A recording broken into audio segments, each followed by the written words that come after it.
Hey everyone, welcome back to another podcast on Stratazine. I'm James Rognan. Joining me today, we have Sarah, Derek, Lauren, Brenna, and Aaron. And today our topic is going to be about, let's see if I get this right, the aspect of authentic creations on social media and what shapes them. First off, this is a super fascinating topic to me. I love this idea of authenticity and our interactions. Aaron, you did some research. You want to tell us about it? Yeah, I've been researching about the emotional toll that content creation can have on content creators, specifically when they're taking on a persona beyond what they truly are. So let's take a look. On mental health. According to a recent study conducted by creators for mental health at ByAmy Insights and Strategies, 10% of content creators are experiencing suicidal thoughts and feelings. Content creators have an extreme amount of stress to constantly give 110% of themselves online, and even when doing so, they don't always experience the success that they desire. 43% of content creators report feelings of isolation related to their jobs. This may very well be related to the fact that they are seen on a screen, but not so often as a human being on the screen. Even when off screen, content creators must work around the clock to produce, edit, and post to maintain a livelihood. The mental health levels of those content creators making less than $10,000 annually on social media were far lower than their counterparts. This goes to show that there very well may be a correlation between the economic stress and the lack of connection that they're feeling as content creators. As a solution, The Good Trade interviewed several influencers on this topic. One influencer recommends taking breaks from social media periodically so as to reconnect with who you are and what you truly value. With Stratazine, I'm Aaron Messer. So this was a very interesting topic to me, as I was kind of exploring what people seem to change about themselves when they're seen on the screen. And it's clear that it can also impact their mental health, and so that's why I wanted to talk about it today. When thinking about this, I was trying to come up with recent examples, and one that came to mind was Ariana Grande.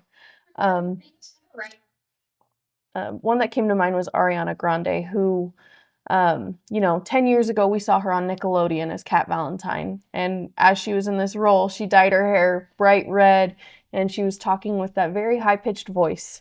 Now, most recently, her role on Wicked, she's dyed her hair blonde, and she's got a more, almost like a calmed voice, and so it's interesting to see how she's been changing based on the roles that she's in. Another example I thought about was Miranda Sings. Miranda Sings is her YouTube name, but her real name is Colleen Ballinger. It's interesting to see how she has, two different people that she plays online. One that's she says is true to herself, Colleen Ballinger, and then the other is a made-up character where she can, yell and do parodies and wear crazy lipstick and all that. And so people can truly transform into the characters they're playing. Have any of you ever witnessed a content creator doing that, and what changes do you see when they're putting on this persona? Yeah, so when I think of this, I think of K-pop idols and how they put on a persona for their fans to create a parasocial relationship with them. In Korea, a lot of celebrities actually can't have relationships like romantic partners because their fans feel like they are the ones dating them. And they have to put on this type of persona to please their fans and to make their fans love them and to build this parasocial relationship with them. Definitely. And I mean, you can only imagine how that would impact them, and they can't even have like a romantic relationship like most people do. What other potential downfalls could you see from somebody experiencing that? Something I think of is back to the K-pop idols thing. Some people have come out, especially Jungkook of BTS. He actually made a song called Declacoma that was posted on the internet back in 2019 that got deleted pretty soon after because he didn't want his fans to know his true self. But the song's basically about people not loving him for who he really is and talking about his online persona as like this perfect being and how he sees himself as this perfect being online, but he's really just a broken person behind it all. It's hard to say. And last question on this topic, would you guys have any suggestions on what to do for content creators who are struggling to remain true to themselves, what they can do to continue creating content, of course, because that's their job and their livelihood, but also maintain their sense of self? I would say to really keep their professional life in a certain setting and keep the different from their personal life. Because if you find that balance, then you're able to take a break from the fake persona you are putting off. Thank you. I think there's also some talk about like, do you even go the fake persona route, right? The more that you're authentic and you're acting like yourself through everything, like then you're more genuine and you're continuing to be that way just kind of everywhere you go. And so it's less of like, all right, I got to put on a hat, I got to put on a character kind of thing. And so it becomes just kind of part of who you are and what you're doing, right? So I think that's something to always consider. There is that balance though of, especially if you're kind of doing this on like for full time, how much is it like overshadowing like personal lives and all that kind of stuff, right? And where do you find that cutoff? And that's that work-life balance. But in the end, it's figuring that out. And in reality, that's also really helpful. Like if you're talking about influencers going out and meeting fans, they don't have to like change up. Oh, I gotta adopt, right? And so I think those are always things that we got to consider when developing out a strategy and what is working, what isn't working for practitioners, right, of social media kind of stuff. Awesome. Well, thanks, Aaron, for jumping into that. Sorry I took over at the end, but Brenna, you've kind of been looking into stuff, right? You've been looking about oversharing on social media. Can you tell us more? Yeah, so I looked at a lot into why people overshare is dangerous from the perspective of mommy bloggers and parenting. So let's take a look at what I found. Hey everyone, my name is Brenna Wright, and today I'm going to share with you a bit about oversharing on social media, the dangers of it, and how to prevent it to create a balance. According to Grand Valley State University, or GVSU, oversharing is giving out an excessive amount of personal information, especially in a way which might be considered inappropriate or dangerous to you and those around you. In their article called Online Oversharing, they mention 4 questions to ask yourself. Do you tag your location in posts? Do you publish content about upcoming or ongoing vacations? Do you share posts about your emotional state? And do you post about getting drunk or high? According to sociologist Ben Agger, people share more of their inner feelings, opinions, and sexuality than they would in person or even over the phone. According to the Forbes article, 3 Reasons Why You Overshare Online, according to a psychologist, people overshare online because they want to maintain social support networks, receive external validation, they struggle with making real-world connections or loneliness, and sharing online makes people feel less self-conscious. Mommy bloggers, or the updated term sharenting, has become more of a problem in recent years. According to the article, Parents on Social Media Likes and Dislikes of Sharenting by mockpoll.org found that 74% of parents using social media knew another parent engaged in sharenting behavior. 56% said the parents shared embarrassing information about their kids. 51% said that the parent provided details that revealed their child's location. And 27% said the parent circulated inappropriate photos. According to GVSU, some ways to not overshare are to go through your friends list. If there's someone you don't know or don't want to see your posts, then delete them. And then take 60 seconds before hitting share to think about your future self. And here are my citations. I want to talk about examples of oversharing that you guys have seen online. Something that I immediately think about is Mom Talk and Secret Lives of Mormon Wives, because I believe it was Taylor who admitted online about the whole swinging scandal. and really put herself out there with that oversharing of information. And then they also have the TV show, Secret Lives of Mormon Wives. And basically, this created a lot of conflict within her friend group and stuff. So I just want to hear what other examples you've seen or thought of oversharing online. Yeah, one that I think about is there's a lot of vloggers, right, on YouTube and everything. And I feel like a lot of them like go to a local store or like show the surroundings of their home. And like, I feel like if they're not careful and someone doesn't have the best intentions, they can like find out like where they live and places they usually go to. So I think that can be a danger if you're not careful.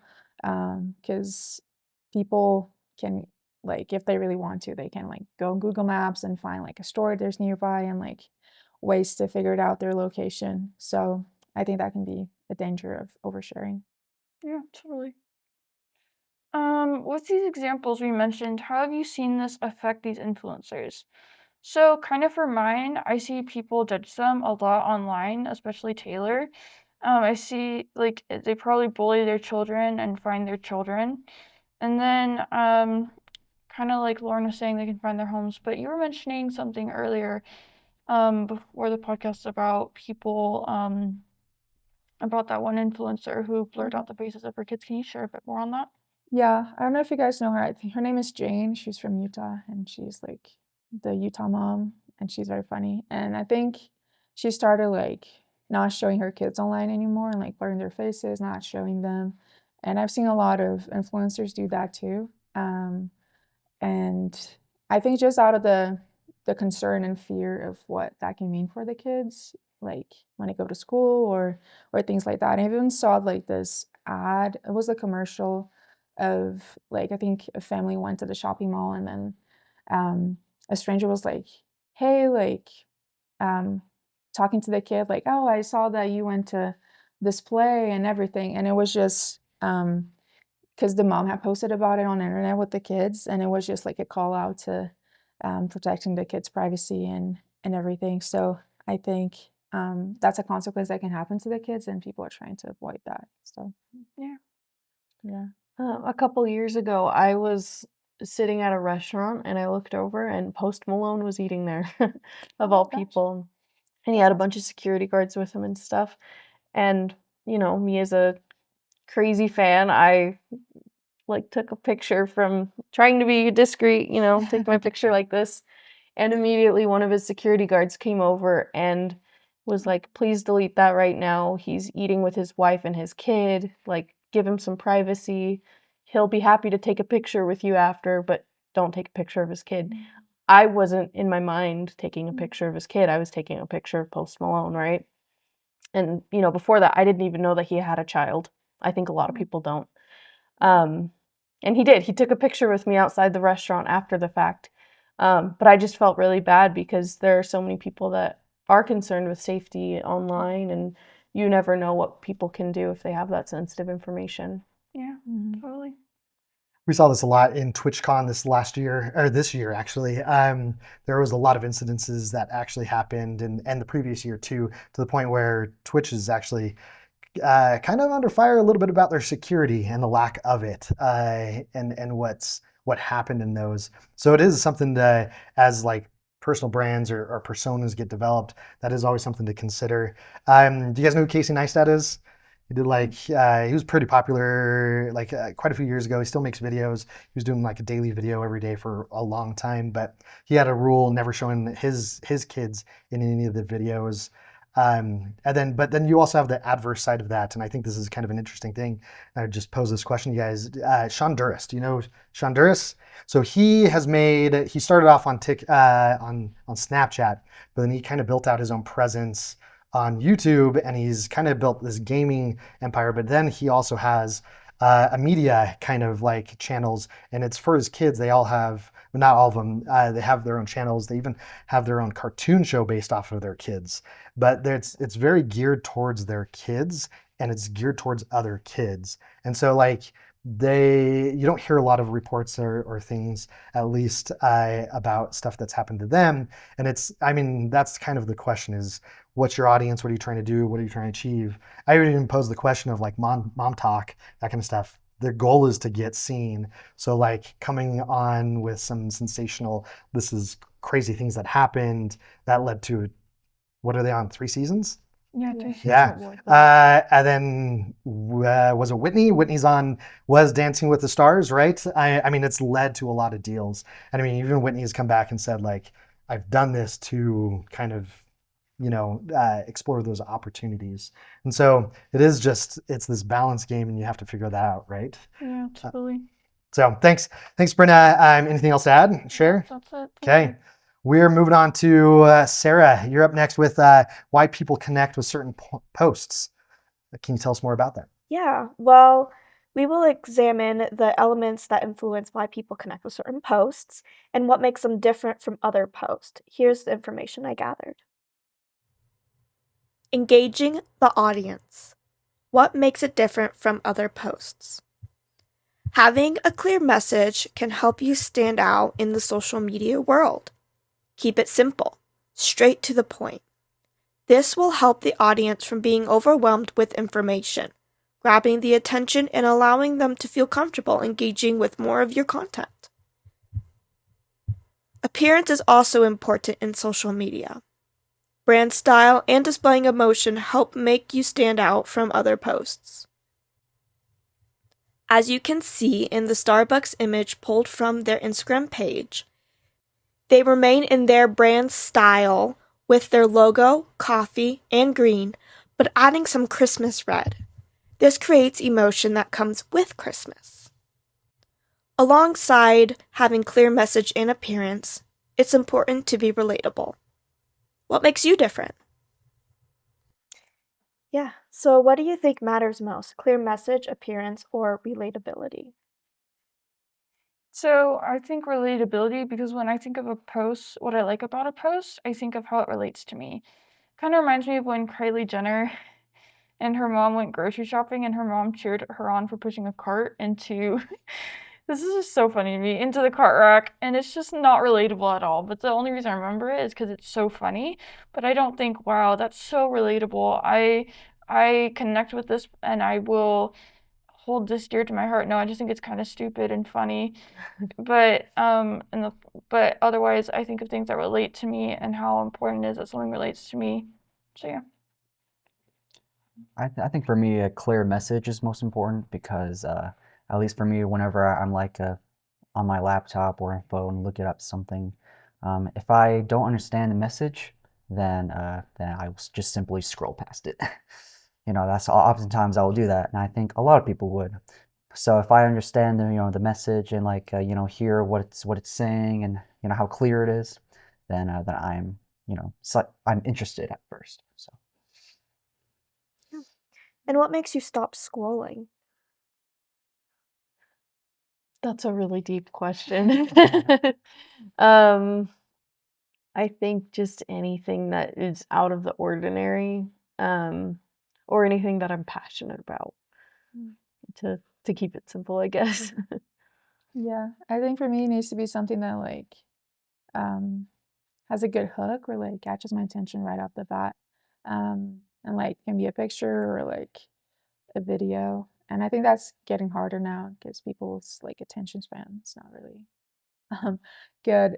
So I think like creators have been trying to like push that of just like something that people like stop scrolling for. So.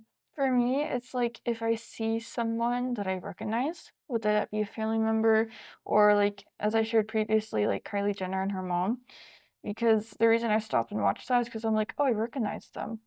If I recognize someone, I'm more likely to watch their content. I want to pose the question to you guys, kind of going off of what you said. So there's a lot of content out there, right? So like think about who you follow and what you engage with. There's different types, like when we're talking about, are there people, personalities that we're following? Is there topics or are there brands or companies, right? Does that change what is scroll stopping or what is even engaging for you guys? So like, let's go with personality and influencer because that's kind of related with what we were talking earlier. Is there like, think about last time you kind of were scrolling through social media. Do you stop for certain ones? Do you watch all of their content? Is there a reason why? What do you guys think? There's definitely influencers that I associate with a specific brand or like a specific feeling. And so I'll stop for those specific influencers. And then 3 videos later, it could be the same like concept, the same energy in the video, but it's a different face that I don't recognize. I won't stop for them. I'll keep scrolling. Okay. Yeah, I think for me, again, the example of Jane, I think she's very funny and I've seen a lot of her videos. So I think if when someone builds like this, just this platform and has, I don't know, like a consistency, I think that makes people want to stop and watch because they're like, oh, I know it's going to be good. So I think that's something that I do. Yeah. So. Now, if we change that up to instead of being about a personality or person, and we go more, let's think a social media ad. So those ads that you're getting, they interrupt as you're going through. Let's just pick Instagram. Either you're going through the feed or the stories, and it stops. Like, what makes you stop for that? I think when I see it's an ad that like it's made by the company, it's like, very.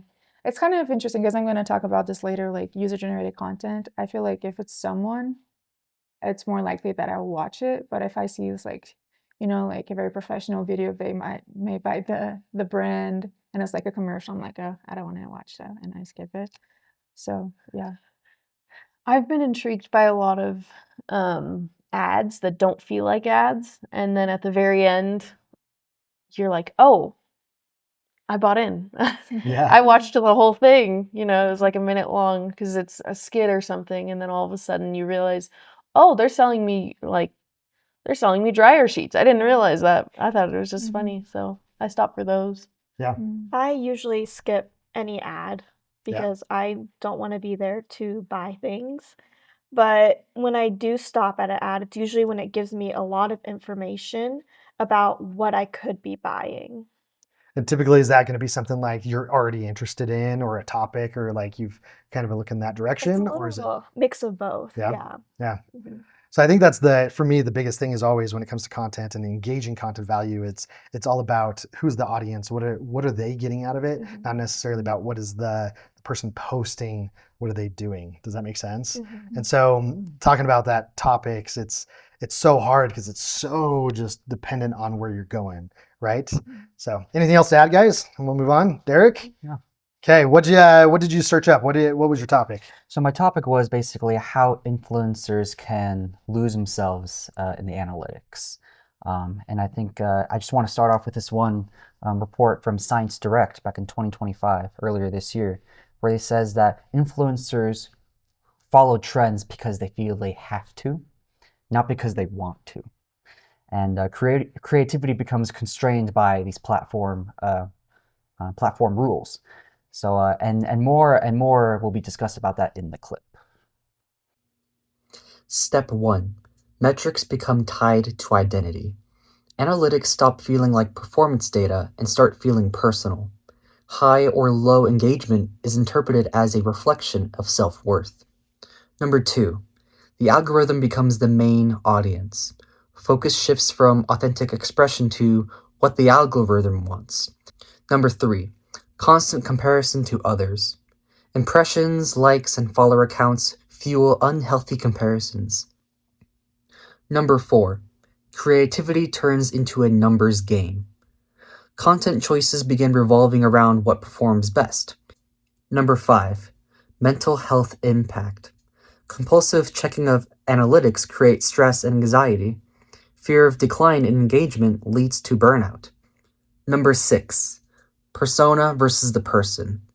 Online persona becomes more exaggerated to maximize reactions. Number 7. A never-ending cycle of more. No metric ever feels high enough. Growth becomes addictive. Number 8. Why this happens. The short-lived high of likes create a cycle of chasing validation. Platforms are designed to keep creators obsessed with performance. Thank you. So I want to say as well, those are some of the ways of how again influencers can lose themselves in the analytics, and it's very and we mentioned earlier in this podcast about how compulsive checking of analytics can create depression, stress, and anxiety, and I mentioned there that there is a fear that fear of decline in engagement leads to burnout, and according to Forbes in 2025. There is a pressure to stay active that makes it difficult to take breaks, and as well there's a constant need for bigger. Everything's about bigger. Like bigger numbers fuels ongoing dissatisfaction, and success losses meaning when it's only measured in analytics. So the question is for everyone here is how can influencers not lose themselves in analytics? And I can give you a brief example is how shifting your mindset and strategy and focus on the quality and authenticity. And we're definitely living in a time where authenticity I feel like is more important now than ever. And how you can define success beyond the metrics, beyond the vanity fairs, and the set clear goals as well. So my question is, how can influencers not lose themselves in the analytics? So something I think of is the influencer Elise Myers. You may have heard of her. She does the story times where she talks about something like the time I almost drowned in a pool, or like something like that. And then she's like, "That's a great question. I'd love to tell you why, or I'd love to tell you about it, or something like that." And she's really good about this because she has a life outside of being on social media. She has a family, she has friends, just people she loves and cares about and who love and care about her. And she's made it very clear that she's not going to share a lot of her children online and stuff like that because she wants to keep them part of her own private life. And she's very much focused on them and how to be a good mom for them and things like that. So when I think of her, I think how she's very grounded because she has a life outside of social media. So she doesn't care as much about the analytics. She's like, I feel so grateful when I get awards or things or when I create accomplishments on social media, but it's not her end all be all because she has other things she's also focused on. Yeah, I agree with that. And going off of what you just said and also what Sarah said earlier, I mean, you mentioned how influencers have to have a private life, a different, their private life and their online life. And as soon as you start to muddy the water and mix them, that's where they find issues. And so when you're looking at your analytics and you're looking at how well your videos are performing or your posts are performing, whatever the case may be, you need to be careful of looking at it as why did this post not perform well and not why does my audience not like me? And as soon as you cross that line, you're done for, basically. So you need to keep a clear division of those two sides of your life. Yeah. That also gets hard with practitioners, so social media managers, those positions, right? Where a lot of times your job is reliant on those data points and where things go. KPIs, key performance indicators, are huge. Using industry benchmarks is going to be huge, where you're comparing it, not necessarily individual things and focusing on vanity metrics like likes or even follower counts. There's an interesting podcast out there about how the follower count is dead. Follower counts don't matter as much anymore, just the way the current kind of platforms are set up with discoverability. But using that kind of stuff, focusing on the overall is a lot easier. And how are we achieving things over time, right? So that's always kind of my recommendation for people in the field and in the industry. So thank you, Derek, for sharing. We'll move on to Lauren. You've talked about, or share us how user-generated content in social media compares to traditional ads. What do you think? Yeah, so I found some very interesting things about it and how UGC is shaping social media. So yeah, here's a video about it. What is user-generated content, or UGC? It is original content related to a product or service that is created by individuals and customers, not by the brand itself. That can include social media updates, reviews, blog posts, videos, podcasts, and many other forms of content. According to Joy Brands, ads based on UGC have a click-through rate that's 400% higher than traditional ads. Why are we more attracted to UGC ads then? According to an article by Neuroscience of Most people tend to value experiences that feel more real and less artificial. Those experiences feel more meaningful, trustworthy, reliable, and memorable. In other words, user-generated content can be a way to generate customer trust. Lastly, an N-Tribe survey found that more than half of Gen Zers actively want to be featured on their favorite brand social media pages. With people willing to share and brands reaching out, UGC for social media ads is set up for success. Awesome. So yeah, it was very interesting learning about like the difference between user-generated content and just traditional ads. We kind of touched on that a little bit. And so there's actually a very good example of that. So GoPro in 2018, they released a new product. I think it was the Hero 7. And so people started filming like sports and things and everything, posting it on YouTube and social media, and that like blew up. And the sales also like skyrocketed because of that. So they actually leaned into that of user-generated content, and they created the $1 million challenge. So you submit your content, and if you get selected, the price is shared between people. It's like $1 million shared between everyone. So that's a good example of how brands and content creators can lean into that. So what other ways do you guys think that can be that content creators can encourage user-generated content? I've seen it a lot with like music artists recently. Anytime you're going to a show, you'll see, for let's say Olivia Rodrigo, for example, you'll see a little sticker on her stories that say, Olivia Rodrigo, Seattle Night 1. And so everybody who's going to that show, they can add that sticker to their story so that they're, connected and can show, oh, I was there too. And they're doing that on the off chance to be reposted by Olivia Rodrigo or her team. But in actuality, what's happening is they're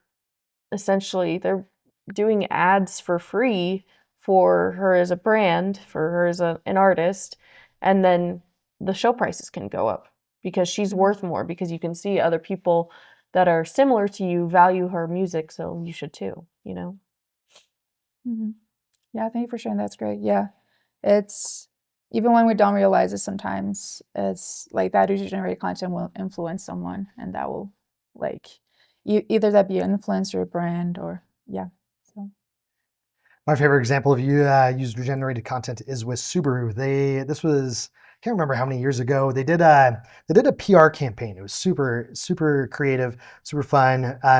They made like a 30-second commercial about basically a guy making his aging dog's day, and he's got a bucket list, and then he's like, one of them's like, give him a shoe to chew on, and like take him for a ride, meet an old girlfriend, like all of these things, which it's really fun. But then they really pushed it where they opened up like, make a dog's day, come to our Subaru dealerships and adopt a dog. If you think about like Subaru, I grew up in Oregon, and granola, the people that usually had Subarus also had dogs. And do you know what I mean? And love to get out and hike. And so like that connection between it, but then they started encouraging people to start posting about making their dog, like if they already had a dog, showing like how do they make their dog's day. My favorite one that I saw was this like pit bull on his back, reclined on a like recliner that was vibrating, and he was just like totally knocked out enjoying it. It was awesome. But like think about and this is the benefit of the UGC, right? Where you have that person posting that, sharing it to all their friends that are also probably like-minded, and then like the virality, if we want to use that word, of it that goes out. I mean, that's the benefit all of this, right? And that also takes less pressure on the practitioner, the social media creator. You don't have to think of like a ton of creative or constantly be posting, right? You can start sharing other people's stuff. And that's the benefit, especially when we're talking about burnout and like how do you build out like separations between what we do. So thanks everyone for sharing stuff today. That's a wrap on today's Stratazine. Like and subscribe for more social media content.